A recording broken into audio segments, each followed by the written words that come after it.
Hey guys, Lee Taft here. Welcome to Speed Tips from my garage in the classroom. Today is episode 38. What we're going to do is we're going to take another couple deceleration patterns. We're going to stay pretty much in the sagittal plane, okay? So we're going to be moving linear forwards and backwards, and we're going to introduce the lunge stop today to our athletes, okay? So the forward lunge stop is a skill that you're going to see happen in sports, maybe like basketball every now and again. You know, they might be dribbling up the floor and they stop real quick like this. Often they'll turn sideways, which would be that rotational stop. But in a sport like football or sports where we get in a crouch and we backpedal and then we decelerate really quick, that's a really vital skill to be able to make a read and then explode into the direction you have to go. So let's go through the lunge stop first, the forward lunge stop. Much like the split step or the jump stop, we have a heel entry, okay? So when I'm coming into my stop, it's a heel entry first, positive shin angle, then I roll over it, and I decelerate with this back leg.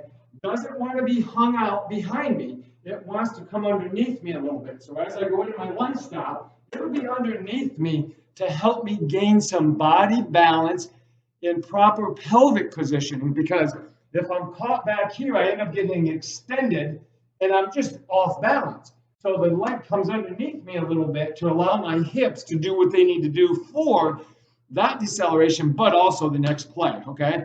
So how we'll introduce this is pretty much like we did with the jump stop or the split step, as we go one step at a time. We get the athlete started and let them understand what it should look like at the end. So we should have a negative shin angle, loading the quads a lot. Hips are involved and loaded, shoulders forward, and whatever arm position you want to get them in, okay? The next one is we step into it, but I kind of have them take a couple choppy steps, then step into it, so it's a little more lively, a little bit more athletic. So it's like this. We'll go a couple steps and then stick. Couple steps, then stick. Yeah, they get good at that, okay? They get good at it because it keeps them compact. I don't want them extended, okay? That creates an unease, an off balance. It creates such a committed movement, means they committed to that movement and they can't do anything else without having to regather balance. As where if I'm here, now I could move again if I had to, okay? So we take a couple choppy steps and we stick. Negative shin angle, heel down first.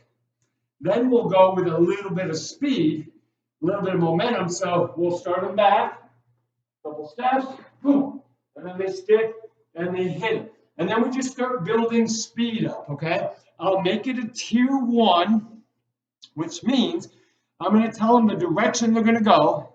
They just can't go until either a partner goes or I say, ready, go. And then they take off, and then they have to stop at a designated area. Then we do that same exact drill, and I take away the known destination. So if I say you're going to stop at this white line right here, I take that away on the next set. I say, I'm ready, go. And then when I say stop, then they have to hit it, and they got to show me that they can hit it in a reactive atmosphere. And that's really task driven. And that's really what we ultimately want the athletes to do, okay?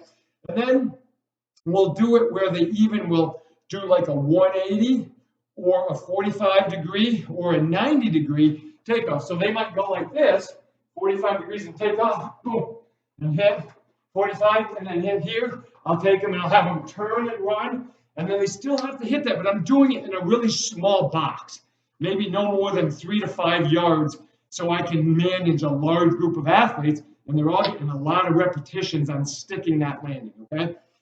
Then we just progress from there, okay? The next one is the reverse lunge stop. When I'm in the stopped position, it looks just like the front. You wouldn't know which one I did. But then we add choppy steps, and we go back and stick. And notice my weight stays forward. Let me back up. My weight stays forward when I do it. So I go back. So I have a lot of weight on the front leg after the back leg decelerates me initially, okay? So when I'm going back, but then I'm going to get back to that front leg quickly because I'm going to have to make another move. 2 things you got to teach. Number 1 is the vertical heel. So the vertical here, I'm going to lower you a little bit.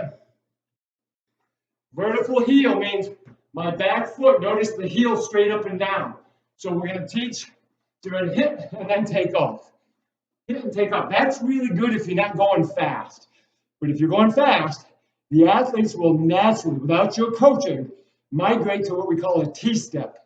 So they go back, they hit, and then they take off because now there's more ground surface contact, full foot contact, ankle is loaded.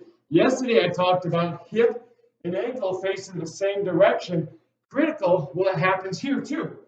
Turn, hip and ankle facing the same direction. So let me do it at you.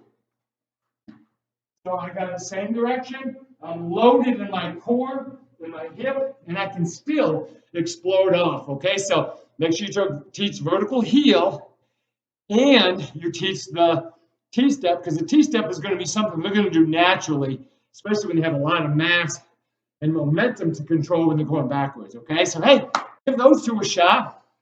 Tomorrow, in episode, I think we're 39 tomorrow, we got one more kind of like the third phase here of deceleration training, and then we're going to start hitting some re-acceleration training. Okay, so hey guys, we'll see you tomorrow. Have a great day, and please make sure you like and share. All right, thanks guys. See you later.